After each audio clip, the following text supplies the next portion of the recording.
Class and stories. अभी हम एक नया टॉपिक डिस्कस करेंगे, इंडस्ट्रियल रिलेशनशिप, जो कि एमबीए का एक टॉपिक है। इंडस्ट्रियल रिलेशनशिप एक होता है एम्प्लॉय एंगेजमेंट, जो विद इन द ऑर्गेनाइजेशन होते हैं, तो उसमें एम्प्लॉय एंगेजमेंट होते हैं, एम्प्लॉय की एक्टिविटीज़ होती हैं, एम्प्लॉय का प्लेसमेंट होता है, एम्प्लॉय का इंक्रीमेंट होता, प्रमोशन होता, डेवलपमेंट होता, सोशल प्रोटेक्शन होती है और फैसिलिटीज़ होती हैं। एक होता है इंडस्ट्रियल रिलेशनशिप। इंडस्ट्रियल रिलेशनशिप क्या होता है? इंडस्ट्रियल रिलेशनशिप के एक, जैसे कि हम पहले इसको पढ़ लेते हैं। Industrial relationship refer all type of the relationship between the parties concerned to the with industry, employer and the trade union and the management, state government and the regulate the relaxation. And the IR is concerned with the relationship between the management, worker and the role of the regulatory mechanism is resolving the industrial dispute. Parties IR, worker, employer, unions and the government. कि ये जो होता है industrial relationship, ये जो होता है management, इसमें जितने भी स्टेक होल्डर्स होते हैं, मैनेजमेंट होता है, वर्कर्स होते हैं, एम्प्लॉयज़ होते हैं, और इसमें गवर्नमेंट का भी एक रोल होता है, ट्रेड यूनियंस होते हैं। क्या है इसमें इंडस्ट्रियल रिलेशनशिप? इंडस्ट्रियल रिलेशनशिप जो होता है एक प्रोटेक्ट करता है राइट को। जैसे कि हम एक एग्जांपल ले लेते हैं इंडस्ट्रियल रिलेशनशिप का। बैंकिंग एक इंडस्ट्री है, उसमें अलग अलग बैंक होते हैं। पीएनबी अलग बैंक होता है, एसबीआई अलग बैंक होता है, और एचडीएफसी अलग बैंक, आईसीआई अलग बैंक, और गवर्नमेंट के अलग बैंक होते हैं। तो इसमें जो होते हैं, इसके एम्प्लॉयज़ की एक यूनियन होती है कि कहीं पर अगर गवर्नमेंट की तरफ से कुछ गलत नॉर्म्स आ जाते हैं जो फॉलो नहीं कर पाते, तो उसका जो है एक यूनियन होती है इनकी एम्प्लॉयज़ की, तो वो प्रोटेस्ट करते हैं, स्ट्राइक कर देते हैं।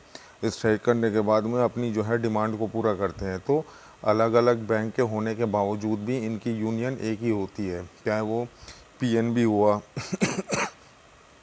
एसबीआई हुआ या फिर बैंक ऑफ बड़ौदा हुआ, कोई भी बैंक हुआ, उनकी अपने जो एम्प्लॉयज़ की यूनियन होती है अपनी गवर्नमेंट से डिमांड करने के लिए, वो एक ही होती है। तो इसको इंडस्ट्रियल रिलेशनशिप कहते हैं कि इंडस्ट्री अलग अलग है, मतलब कंपनीज़ अलग अलग हैं, लेकिन उनकी जो एम्प्लॉयज़ की यूनियन है वो एक है। उसी तरीके से एक और होता है इसमें ट्रेड यूनियन। जैसे कि ट्रेड यूनियन होती हैं, ट्रेड यूनियन क्या करती हैं, जैसे कि बहुत से बिज़नेस होते हैं, होलसेलर, डिस्ट्रीब्यूटर, रिटेलर, ये अपनी एक ट्रेड यूनियन बना लेते हैं। ट्रेड यूनियन का क्या इसमें फ़र्क होता है, क्या इसका वर्क होता है कि गवर्नमेंट की तरफ से अगर कोई गलत टैक्सेस आते हैं, गलत टैक्स लिए जाते हैं किसी भी बात के, तो ट्रेड यूनियन वाले जो होते हैं वो स्ट्राइक कर देते हैं और स्ट्राइक करने के बाद अपनी जो है डिमांड को पूरा करते हैं, गवर्नमेंट के सामने अपनी डिमांड को रखते हैं। जो जैसे कि व्यापार मंडल हुआ, ये सब जो हुआ, ये ट्रेड यूनियंस होती हैं। तो ट्रेड यूनियंस अपनी एक एसोसिएशन होती है, एसोसिएशन बनाने के बाद में अपनी जो है अपनी डिमांड, अगर उनके साथ कुछ नाइंसाफ़ी हो रही है तो वो गवर्नमेंट के सामने रखते हैं। तो इसी तरीके से इंडस्ट्रियल रिलेशनशिप में यही सब कॉन्सेप्ट आते हैं। गवर्नमेंट का भी रोल होता है कि गवर्नमेंट का क्या रोल होता है, गवर्नमेंट एक पे स्केल डिसाइड करती है कि वर्कर्स की इतनी पे स्केल होनी चाहिए और उनके साथ मिसबिहेविंग नहीं होने चाहिए, और बहुत सारे जो होते हैं राइट्स होते हैं वर्कर से कि आप जो है बेवजह किसी को नहीं निकाल सकते। ये गवर्नमेंट की तरफ से होता है। आपको जो है एक कॉज बनाना पड़ेगा किसी को निकालने के लिए, टर्मिनेट करने के लिए, तो वो गवर्नमेंट की तरफ से होता है। और इसमें एक रोल होता है जुरिडिक्शन, यानी कि जो कोर्ट वगैरह होती है उनका भी एक रोल होता है, क्योंकि इस पर एक लॉ है पूरा का पूरा जो काम करता है।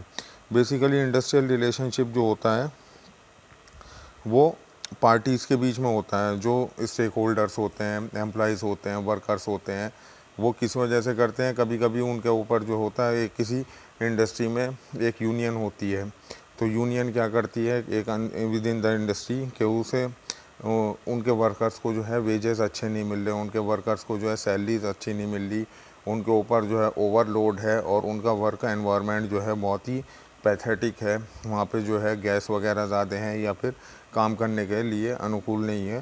तो उसमें यूनियंस जो होते हैं, जो वर्कर्स की यूनियन होती है, वो काम करती है। लेबर लॉ काम करता है और बहुत सारे लॉज हैं इसके लिए, तो जिससे जो है वो अपनी एक यूनियन बना करके अपने एमडी वगैरह के ऊपर वो चीज़ें अपने उनसे रख सकते हैं। तो इसका इंडस्ट्रियल रिलेशनशिप यही होता है, राइट ऑफ प्रोटेक्शन, चाहे वो इंडस्ट्रियल हिस्ट्री हो, चाहे वो एम्प्लॉयज़ की हो, चाहे वो ट्रेडर्स की हो, चाहे वो सप्लायर्स की हो, जितने भी स्टेक होल्डर्स होते हैं उनके लिए एक प्रोटेक्टिव राइट होता है इंडस्ट्रियल रिलेशनशिप। तो इंडस्ट्रियल रिलेशनशिप में यही है, इसमें बहुत सारी थ्योरीज हैं। इसके फ़ायदे क्या हैं? Cause of the industrial dispute, के इंडस्ट्रियल डिस्प्यूट में कॉज क्या होते हैं? सबसे पहले वेजेस होते हैं कि वेजेस का कहीं पे ज़्यादा या कम तो नहीं मिल रहे, किसी को ज़्यादा मिल रहे हो, किसी को कम मिल रहे हो। एक एम्प्लॉय को जो है एक ही पोस्ट पे जो है 25,000 मिल रहे हैं, दूसरे एम्प्लॉय को उसी पोस्ट पे जो है 1,00,000 रुपये मिल रहे हैं। तो ये जो होता है डिफरेंस, इसको सही करने के लिए कि इक्वल हो, सबके साथ में इक्वलिटी हो। यूनियन राइवरी के बहुत सारे ऑर्गेनाइजेशन में जो होता है कि यूनियंस बनी हुई होती हैं, कि ग्रुप बने हुए होते हैं, उनमें जो होता है एक दूसरे के लिए जो है पॉलिटिक्स होती है, और पॉलिटिक्स होने की वजह से जो है एक दूसरे को दबाया जाता है, तो उस वजह से भी इसकी ज़रूरत पड़ती है। Political interference. Trade unions around the world are the politically by nature associated one of the other political parties. कि बहुत सारी जो होती हैं पॉलिटिकल इंटरफेरेंस होती है कि एक पॉलिटिकल पार्टी आई, उसने अपना एक अलग नॉर्म दिया, और दूसरी पॉलिटिकल पार्टी जब गवर्नमेंट में आई तो उसने अपना एक अलग नॉर्म फॉलो कर दिया। एक नॉर्म जो है फॉलो फेवर कर रहा था, दूसरा नॉर्म जो है उसको डिसफेवर करता है। तो इस वजह से भी जो होती हैं ये यूनियंस होती हैं कि गवर्नमेंट जो है ज़्यादा चेंजेस ना करें। Unfair labour practices, unfair labour practices के मतलब कि उनसे बहुत सारे काम कराए जा रहे हैं, उन्हें जो है वीकेंड्स पे छुट्टी नहीं दी जा रही, उन्हें ओवर टाइम कराया जा रहा है। तो ये अनफेयर लेबर प्रैक्टिसेस होती हैं, जो कि जिन वजह से यूनियंस होती हैं, वर्कर की यूनियन, जो इस बात पे आवाज़ उठाती है।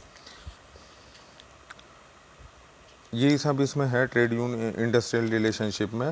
जो इंडस्ट्रियल रिलेशनशिप होती है वो राइट टू प्रोटेक्ट होती है, चाहे वो कंपनी का हो, चाहे वो वर्कर्स का हो, चाहे वो सप्लायर का हो, बहुत सारे राइट को ये कवर करती है। अब इसमें हम नेक्स्ट टॉपिक डिस्कस करेंगे, labour welfare and trade unions. ये हम नेक्स्ट वीडियोज़ में डिस्कस करेंगे, एंड सोशल सिक्योरिटी।